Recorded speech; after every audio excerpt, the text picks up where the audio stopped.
নায়ক সালমান শাহ নির্মমভাবে হত্যা করা হয়েছিল। এই হত্যা করা হয়েছিল এবং এটা আত্মহত্যা বলে চালিয়ে দেওয়া হয়েছে এবং এর বিচার আজও পর্যন্ত হয় নাই। আমার মনে হয় দেখেন, এই নায়ক সালমান শাহকে হত্যা করার পিছনে আসসালামু আলাইকুম ওয়া রাহমাতুল্লাহ। প্রিয় দেশবাসী, আশা করি সবাই ভালো আছেন। আলহামদুলিল্লাহ। আজ আমি কিছু কথা বলবো বলে ভিডিওতে আসা। হয়তো আমার এই কথাগুলো শুনে বা অনেকেরই খারাপ লাগতে পারে বা অনেকেরই ভালো লাগতে পারে, কিন্তু আজকে আমি যার নাম উল্লেখ করব, যে বিষয় নিয়ে বর্তমান সরকারের কাছে আমি প্রতিবাদ হিসাবে আমি ওনার কাছে তুলে ধরব। হয়তো দেশের মানুষ বা আমাকে খারাপ ভাবতে পারে অথবা কেউ সাপোর্ট করতেও পারে, নাও করতেও পারে। আমার কথা হলো একটাই, ব্যক্তি হিসেবে উনি ভালো হন অথবা খারাপ হন অথবা ওনার পেশা যাই হোক, তবে তিনি তো একজন মানুষ ছিলেন, তিনি তো একজন মুসলমান ছিলেন। আমাদের সিলেট জেলার এক বিখ্যাত চলচ্চিত্রের এক নায়ক সালমান শাহ, ওনার বাড়ি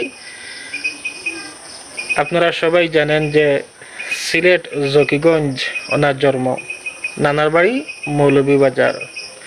দেখেন, এত বড় চলচ্চিত্রের একজন সুপারস্টার নায়ক সালমান শাহ নির্মমভাবে হত্যা করা হয়েছিল।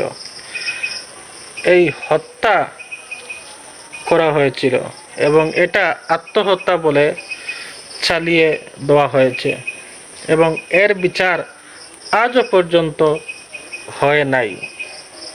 আমার মনে হয় দেখেন, এই নায়ক সালমান শাহকে হত্যা করার পিছনে এই ভারতই দায়ী।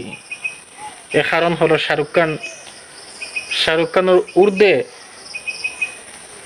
উনি পার হয়ে গিয়েছিলেন নায়ক সালমান শাহ। হয়তো এটা কোনো ভারতের চাল হবে, আর না হয় অন্য কারোর, যার চাল হোক।